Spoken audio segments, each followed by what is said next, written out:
Assalamualaikum warahmatullahi wabarakatuh. Bagaimana kabarnya teman-teman semua?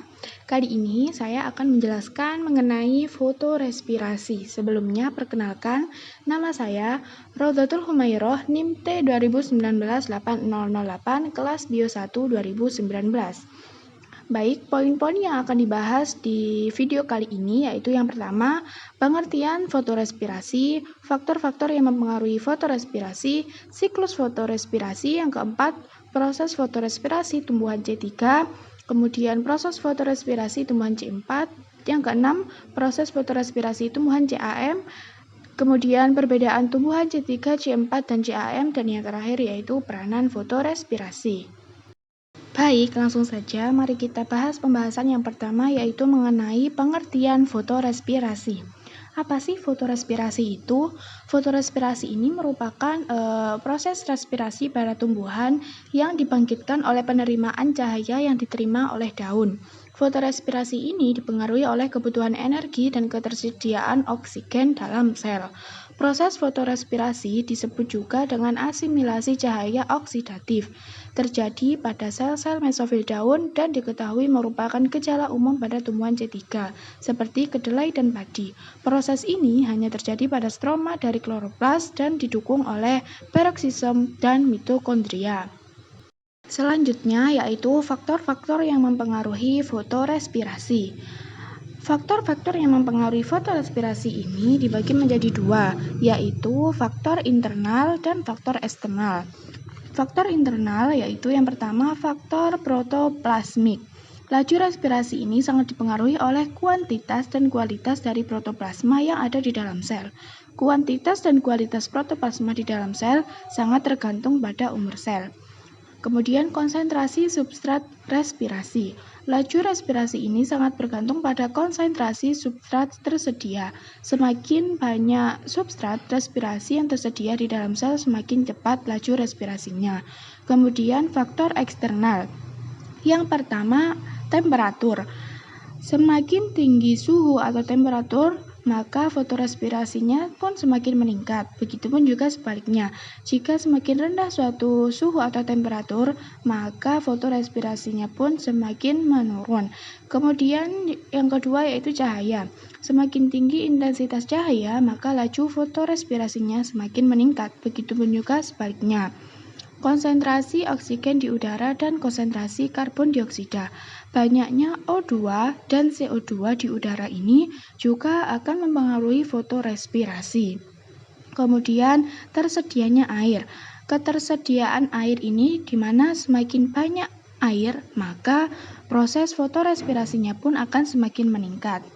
Dan yang terakhir yaitu luka.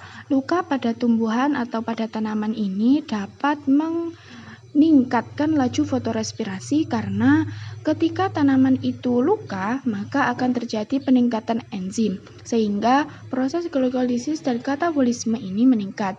Selain itu, juga dibutuhkan banyak energi untuk memperbaiki organ tanaman yang rusak, sehingga laju fotorespirasinya pun akan meningkat. Pembahasan selanjutnya yaitu mengenai siklus fotorespirasi. Yang pertama, Rubisco mulai memfiksasi karbon dalam siklus Kelvin dan juga bergabung dengan oksigen untuk memulai fotorespirasi. Kemudian, siklus aktif dari Rubisco ini tidak dapat membedakan dua substrat yang serupa yaitu O, CO, dan juga O dan O. Afinitas Rubisco untuk karbon dioksida ini 80 kali lebih tinggi daripada oksigen. Namun CO2 rendah yaitu 350 ppm menjadi O2 yaitu 20%.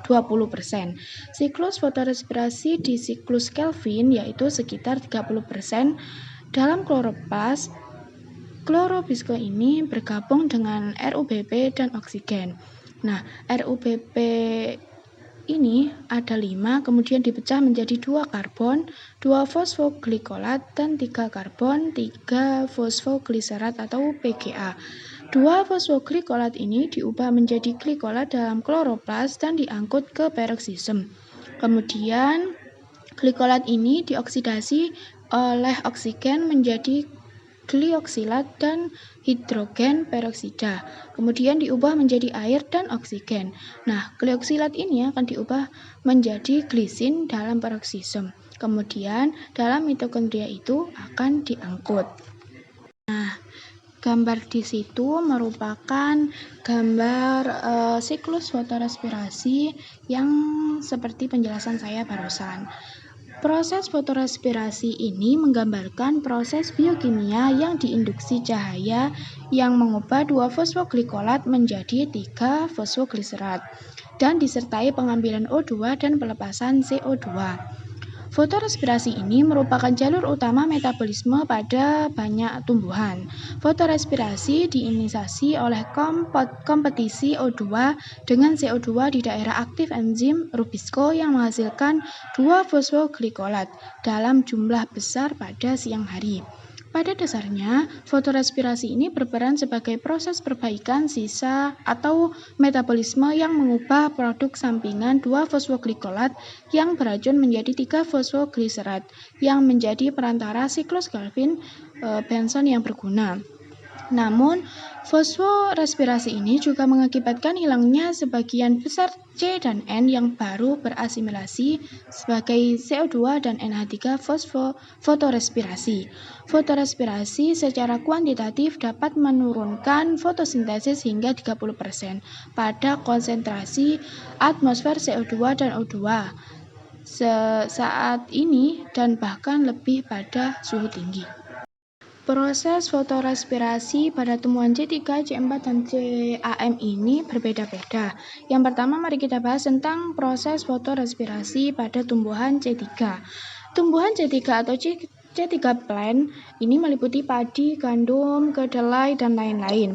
Dinamakan tumbuhan C3 ini dikarenakan produk organik pertama dari fiksasi karbon merupakan senyawa berkarbon 3-fosfogliserat. Tumbuhan C3 menghasilkan lebih sedikit gula karena penurunan kadar CO2 dalam daun menghambat siklus Calvin. Hal ini terjadi ketika stomata tertutup di saat cuaca panas dan kering. Pada tumbuhan C3, enzim yang mengikat CO2 adalah RUBP karboksilase. Pada saat yang sama, RUBP ini juga dapat mengikat O2, yang sering dikenal dengan proses fotorespirasi. Jika konsentrasi CO2 di atmosfer ditingkatkan, kompetisi antara CO2 dan O2 akan melemah, sehingga fotorespirasi terhambat dan hasil fotosintesis pun akan lebih banyak. Proses pembentukan heksosa dilakukan melalui siklus Calvin, dengan hasil berupa asam fosfogliserat atau PGA yang mempunyai karbon 3. Peningkatan CO2 di udara secara global akan menguntungkan tumbuhan C3 karena CO2 dapat meningkatkan laju fotosintesisnya, kemudian meningkatkan konsentrasi CO2-nya di dalam ruang antar sel dan sisi aktif RUBP akan mengikat CO2. Hal ini akan menurunkan laju fotorespirasi sehingga laju fotosintesis meningkat. CO2 berdifusi dari luar daun melalui stomata ke dalam ruang antar sel. Selanjutnya, CO2 atau ion bikarbonat HCO3 berdifusi hingga mencapai kloroplas. Di tempat ini, karena substrat RUBP karboksilase adalah CO2, maka bikarbonat harus diubah menjadi CO2. Reaksi ini dapat berlangsung spontan, tetapi sangat dipercepat oleh adanya karbonat anhidrase. Ketersediaan RUBP dan CO2 dalam kloroplas sel mesofil merupakan faktor penentu dalam meningkatkan produksi heksosa melalui siklus Calvin. Selanjutnya yaitu proses fotorespirasi pada tumbuhan C4. Tumbuhan C4 atau C4 plant ini dinamakan demikian karena memulai siklus Calvin dengan metode alternatif fiksasi karbon yang membentuk senyawa berkarbon 4 sebagai produk pertamanya. Beberapa tumbuhan C4 yang penting bagi pertanian adalah contohnya tebu, jagung, anggota famili rumput-rumputan, dan lain-lain. Pada tumbuhan C4, CO2 diikat oleh PEP karboksilase atau enzim pengikat CO2 pada tumbuhan C4.